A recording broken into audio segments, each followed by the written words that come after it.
One email this week. This one comes from listener Greg Brewer from Midland, Ontario, Canada. And Greg writes, "Hey guys, I love the show. I came across this video from a friend who was convinced that they are here. Please help me convince him that he is out of his mind. Alien abduction, sexual assault provided biological evidence of extraterrestrials." And then he provides a link, which we will have on the notes, the show notes for this episode. It's a link to an interview. It's like a TV show about a mother who believes heavily in alien abduction and trying to convince her son, who is a quote unquote skeptic, not a very effective one, I might say, that we are being visited by aliens. And the show surrounds this guy Peter Corey and his story. Jay, you looked into this a little bit, didn't you? I watched the video. It's pretty typical for a like a true believer in UFOs and visitation. So Mary Rodwell is the name of the woman who stars in the show. It's her show, and she's called Australia's leading authority on extraterrestrial phenomenon. And her son's name is Chris Rodwell. And like you said, Steve, like his role in the show is to kind of insert kind of that skepticism that maybe a lot of people might feel. It's a pretty typical role that they have someone play on TV shows to kind of bridge the gap between the person that completely believes it and is talking about it from an informed perspective to someone that might not know about it and is asking the same questions as the skeptic on the show. Yeah, but the person is not really what we would call a skeptic, meaning somebody who is well-read and very proficient in critical thinking and the UFO phenomenon specifically. It's just a regular guy who is really just not familiar with the whole thing and has maybe an initial either cynicism or doubt about the phenomenon. But he's not really prepared to address the evidence that's being laid before him. So here's the evidence. The two of them went to this man's house. Apparently, Mary knew the man named Peter before they recorded the show. And Peter relates his experience like this. Now, I'll warn you ahead of time, there is weird stuff in what he related. Even weird for me. I was actually kind of like creeped out a little bit by what he said. So just, and titillated. Yes, exactly. and strangely aroused. Just keep in mind what's actually happening here is that the man is being interviewed in his kitchen. His wife is sitting 4 or 5 feet away. He's in a room with at least 5 or 6 people if you include the cameraman and the other people of the crew there.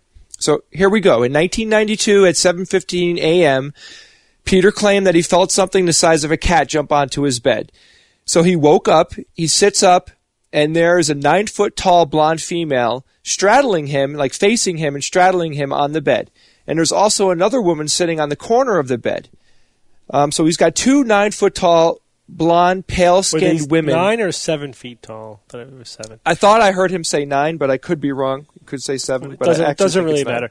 So immediately, hypnagogia. Right. This story fits very nicely into what we call a hypnagogic hallucination. A waking dream. A waking dream. He gives all the elements. And I also read an interview, not separate from the video, Jay, that we were linked to, but there was another interview with him where he says that he was paralyzed. So it's early in the morning. Classic. Diagnostic. He quote-unquote wakes up from sleep. He's paralyzed. There's a pressure on his chest. He thought it was a cat sitting on his chest. And he has this weird, bizarro encounter with some creatures. This is a textbook case of a hypnagogic hallucination, a neurological phenomenon. It's like a fusion of the waking and sleeping state where he was basically dreaming in this sort of pseudo-awake, fusion dreaming state. And he remembers this now as a real encounter. Again, I know I've said before on the show, I've had these episodes. I get them when I'm sleep deprived. I've had them. I haven't had 7-foot Amazons, approach me in my bed, but I've had, Yeah, that would be a nice one. I'm hoping for that. At one point, I don't mean to get too ahead of you, Jay, but at one point he says like this bare-breasted Amazonian blonde woman, I think he said Nordic, this is what she looked like, grabbed his head and buried his face in her very ample chest. To which I thought, yeah, your face was in the pillow, dude, and you couldn't breathe.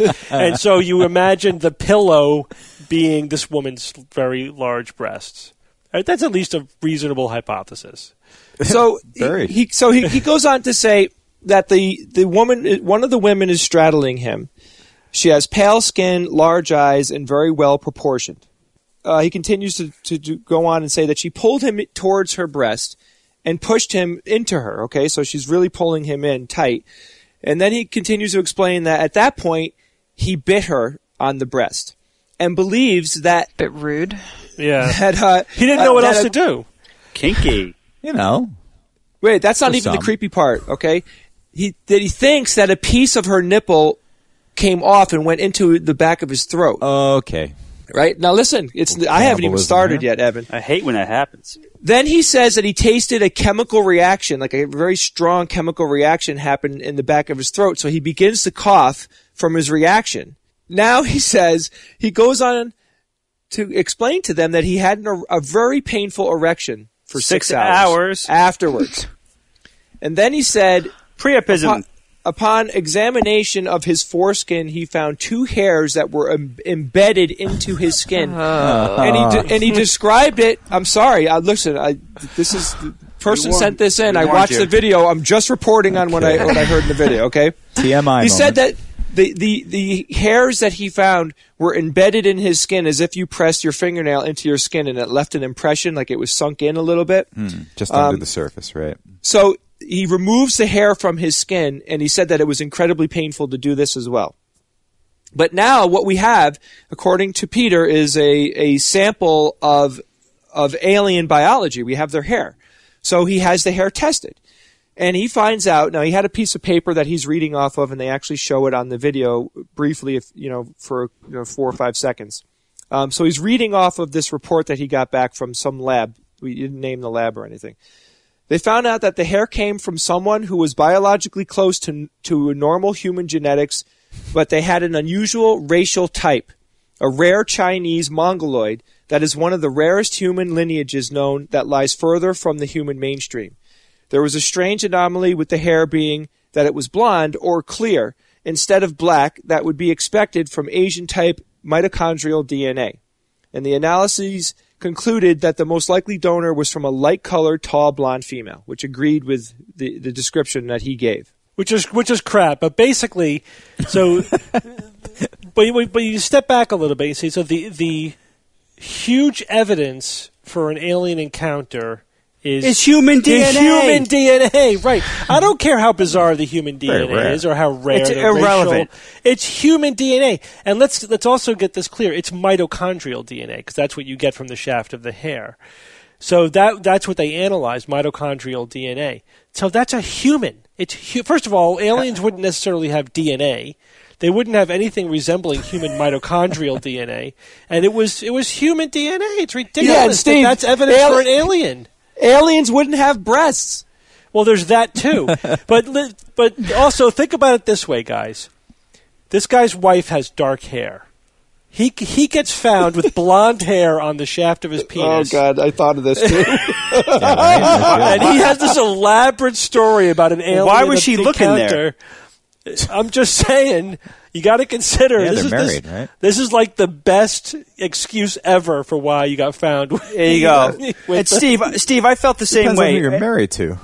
I almost shut off the video when I realized that it was human DNA. It's human DNA. Wait a second. Come Where are the aliens? Where are the unknown proteins? Where's the triple helix I'm looking for? It's like, come on. Where's the silicon-based life? Whatever. Yeah, but Steve, according to the host of the show, he has no reason to lie. Why would he make this up? Yeah, right. Well, Why would he make that up? They make every canard. They go through this elaborate process of doing a lie detector test on this guy. Come on. A lie detector test. So that's mostly bogus to begin with. More pseudoscience, right? And then even if you think that there's some utility to it, no, you don't have to think that this guy's lying. He had a hypnagogic hallucination. He had a real experience. He's just misinterpreting it. That's just it, Steve. And you see that same theme repeated 3 or 4 times in this video Yes. where there's a false dichotomy. The woman says, and I quote, "Are they all crazy or is this a real experience?" I'm sorry, there's a third option there. She says there's no reason to lie. And That's a straw man. That's a straw man, right. Right, and at another point, this guy says that if the guy's not lying, there's got to be something there. Well, I'm sorry, there's a third option there. It's not necessary. It doesn't have to be that the guy's lying or it's true. It could be a simple misinterpretation of the facts, and that's where being a skeptic comes in. Because being a good skeptic, you know where the foibles are in human memory and cognition and the logical fallacies. You know this stuff. Yeah, it happened in '92. Think about how many years ago that is. Oh my gosh, right? Well, here's what happened. Because again, I've read more about this guy. This guy's apparently had multiple alien encounters. Always a red flag. So he has a disposition. He's got hypnagogia. Every now and then he has a hypnagogic experience with some kind of, bizarro encounter, and then he didn't know how to make sense of this experience. I've had patients, again, for those who don't know, I'm a practicing neurologist. I've had, several patients who have had hypnagogia as part of either a sleep disorder or whatever, and they are very disturbed by these experiences. They don't know how to interpret it. They don't know what it means. They think they're going crazy. They're very reassured when they find out that this is a well-known and described neurological phenomenon that's in fact treatable if necessary. So this guy has this very bizarre, very profound experience, has no idea how to interpret it, and he began to search the UFO literature and the UFO community for answers, and of course he found one. So that's what happened. Is he got hooked, then his story starts merging with the standard UFO story and the alien abduction story, and then that contaminates his memory of what happened. And then exactly, I would bet that if in '92 or whenever this happened, I actually thought I heard 1998, but we're talking a lot of time here, and I would bet that if you examined his story closely back then and now, I think you'd find some striking differences. That's just human memory. It would just morph over time. I think what happened in 1998 is that he was examined under hypnosis by John Mack. John Mack? John Mack. May rest in peace. The infamous Harvard psychiatrist who essentially bought into the delusions of a lot of his patients who thought that they were abducted by aliens. It was, highly professionally criticized for that. I think appropriately so. So, yeah, he got into the UFO community, and now his story is worthlessly contaminated. So we have human DNA and hypnagogia. That's the huge evidence that we're being presented with for alien abductions. Yeah.